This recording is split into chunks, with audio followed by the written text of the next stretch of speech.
سلام بچه‌ها، وقتتون بخیر. امیدوارم که حالتون خوب باشه. خب بریم روی چارت داو جونز هستش. تایم فریم دیلی اف جی روزانه رو مشخص می‌کنیم. هنوز به اوپن 9:30 صبح وقت نیویورک نرسیدیم. سقف و کف روز قبل رو مشخص می‌کنیم، پی دی اچ و پی دی ال، و اینکه رنج آسیا رو مشخص می‌کنیم. نیازی هم نیست حتما، حالا من طبق عادت این کارو دارم انجام میدم.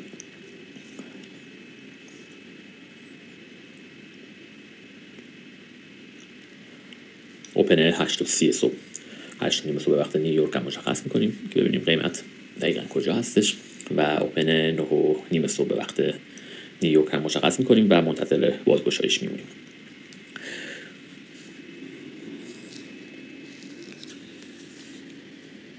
خب 9:30 صبح به وقت نیویورک بازگشایش. سمت چپ چارت فیوچرز رو ما داریم که گپ بازگشایی رو به اون نشون میده. معمولا وقتی این مدل گپ ها ایجاد میشه و باعث ما هم سعودی هست، ویکلی پروفایل ما هم سعودی هست، ما انتظار داریم که این گپ پر بشه، توی همون روز پر بشه. الزامی نداره، خیلی وقتا پر نمیشه، بستگی به ساختار مارکت داره اینکه باعث روز به چه صورت هستش، سعودی یا نزولی. با توجه به اینکه یه دونه اف جی دیلی داشتیم و قیمت به اف جی دیلی برخورد کرده و طبق ستاپی که آموزش داده بودم، اون تایم هایی که بهتون گفته بودم 9:40 دقیقه و تایم ماکرو 9:50 تا 10:10، ما صبر می‌کنیم بازه زمانی از 9:30 صبح که قیمت بازگشایی میشه صبر می‌کنیم تا بازه زمانی 9:40 و 9:50 ببینیم نقدینگی کدوم سمت گرفته میشه و بعد تصمیم میگیریم.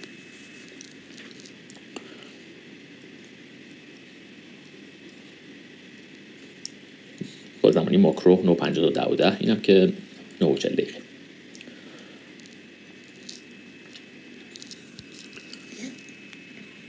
توجه کنید گپ هایی که روی فیوچرز نشون داده میشه الزامی نداره همون روز پر بشه. یعنی وقتی میخواید تارگت گذاری کنید اینو بدونید که حتما همون روز قرار نیست پر بشه، ممکنه روز بعد پر بشه، ولی گپ ها معمولا پر میشن. کلا برای تصمیم گیری نیاز به دیدن ساختار مارکت دارین که باعث شما صعودی یا نزولی. معمولا هم تارگتتون میتونه 50% این گپ ها باشه که به راحتی تاچ میشه، 25 یا 50. معمولا همشون یعنی کل گپ پر میشه، ولی برای اطمینان میتونین روی 25 یا 50% این گپ تارگتتون بذارین. خب ببینین توی از 9:40 به بعد ببینین نقدینگی سمت دقیقاً پایین چارت جمع آوری میشه. ببینید به 50% اف جی روزانه هم رسیده. باز صبر می‌کنیم تا یه دونه شیفت خوب در ساختار مارکت رو داشته باشیم و بعد تصمیم می‌گیریم. تایم فریم های دیگر هم چک کنید، حتما روی 1 دقیقه نمونید، حتما مثلا روی 5 دقیقه نباشین که فقط منتظر باشین روی اون تایم فریم. حالا مثلا یه دونه شیفت، یه دونه نقطه ورود داشته باشین. تایم فریم های بین 1 تا 5 دقیقه رو، 1 دقیقه، 2 دقیقه، 3 و 4 و 5 رو حتما چک کنید. سمت راست CFD هست، سمت چپ هم که فیوچرز.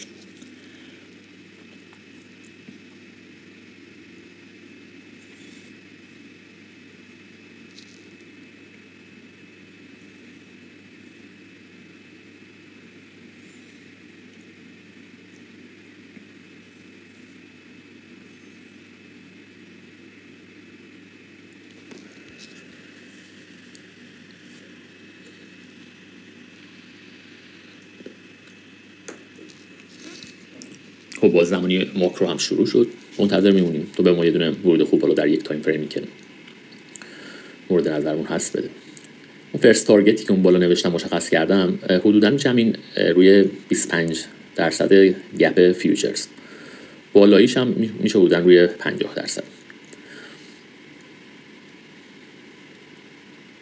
که برامون کفایت میکنه. حالا نیاز کل این تارگت رو بخوایم بگیریم هم روی ورود 2 یا 3 بده کفایت میکنه.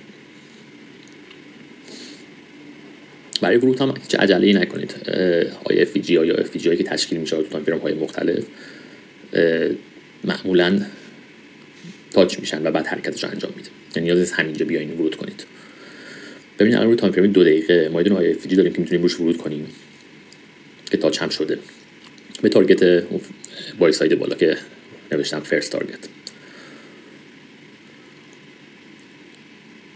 یه دونه بریکر هم داریم، روی این بریکر هم میتونیم ورود کنیم. بخاطر همین میگم عجله نکنید، ورود میده، معمولا ورود میده به شما. نیاز نیست تا یه دونه کندل سود دیدین بپرید داخل معامله فکر کنید حالا موقعیت از دست رفته. معمولا موقعیت مجدد برای ورود رو به شما میدم.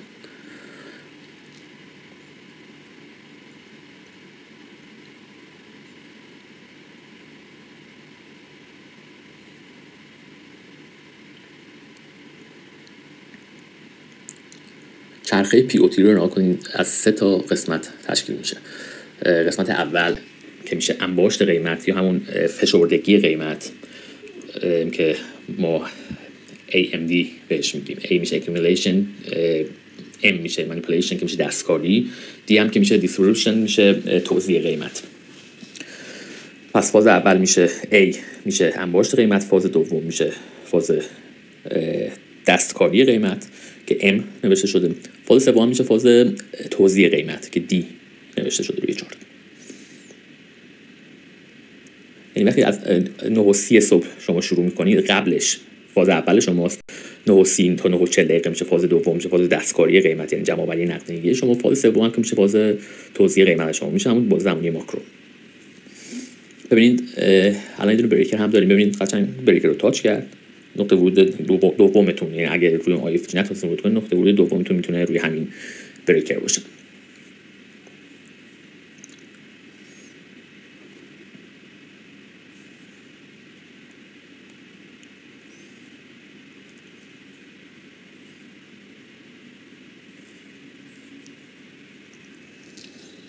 تارگتتون هم که تارگت اولتون میتونه این فرست تارگت باشه. حالا اگه کسی تحملش داشت میتونه تو تارگت بعدی نگه داره، ولی خب حتما پارشال و ریسک فری رو انجام بدید. من خودم رو همین، یعنی ترید کنم رو همین فرست تارگت خارج میشم.